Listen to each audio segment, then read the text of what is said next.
Hi friends, അപ്പോൾ ഇന്ന് നമുക്ക് കഴിക്കാനായിട്ട് പുട്ടും കടലയായിരുന്നു കേട്ടോ. അങ്ങനെ അതും കഴിച്ച് നേരെ ഞങ്ങൾ ഇൻസ്റ്റിറ്റ്യൂട്ടിലോട്ട് പോകാൻ വേണ്ടി നടന്നിട്ടുണ്ടായിരുന്നു. ഇത് അപ്പുവിൻ്റെ ചേച്ചിയാണ്. അപ്പോൾ ചേച്ചിയുടെ അടുത്ത് ചാനലിൻ്റെ കാര്യമൊക്കെ പറയായിരുന്നു കേട്ടോ. അങ്ങനെ ഞങ്ങൾ നേരെ നടന്ന് ഇൻസ്റ്റിറ്റ്യൂട്ടിൽ പോയി ക്ലാസ്സൊക്കെ കഴിഞ്ഞ് തിരിച്ചു വന്നിട്ടുണ്ടായിരുന്നു. പിന്നെ ഇന്ന് നമുക്ക് കഴിക്കാനായിട്ട് ഇതൊക്കെയാണ് കേട്ടോ. പിന്നെ വൈകിട്ടായപ്പോൾ നമുക്ക് വിശന്നിട്ടുണ്ടായിരുന്നു. അപ്പോൾ ഇന്നലെ വാങ്ങിച്ച ബ്രെഡിൻ്റെ ബാക്കി ഇരിപ്പുണ്ടായിരുന്നു.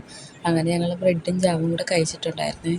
അതൊക്കെ കഴിച്ചിട്ട് ഞങ്ങൾ നേരെ ഇന്നലെ കഴുകിയ തുണി അങ്ങ് എടുക്കാൻ പോയിട്ടുണ്ടായിരുന്നു മേളിൽ.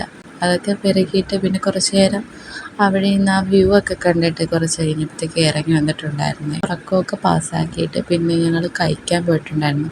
അപ്പോൾ ഇന്ന് ചപ്പാത്തിയും മുട്ടക്കറിയായിരുന്നു. അങ്ങനെ അതും കഴിച്ച് കഴിഞ്ഞപ്പോഴത്തേക്കും കടയിൽ പോകണമെന്ന് പറഞ്ഞെടുത്തി എല്ലാവരും കൂടെ കടയിൽ പോയി. പിന്നെ തിരിച്ച് വരുന്ന വഴിക്ക് ഞങ്ങൾ കുറുക്കുറയൊക്കെ വാങ്ങിച്ചിട്ടുണ്ടായിരുന്നു കേട്ടോ. അങ്ങനെ അതും കഴിച്ച് ഞങ്ങൾ കുറച്ച് നേരം നടന്നിട്ട് തിരിച്ച് റൂമിൽ വന്നു കിടന്നുറങ്ങി. ഇന്നത്തേക്ക് ഇത്രയേ ഉള്ളൂ. Bye bye.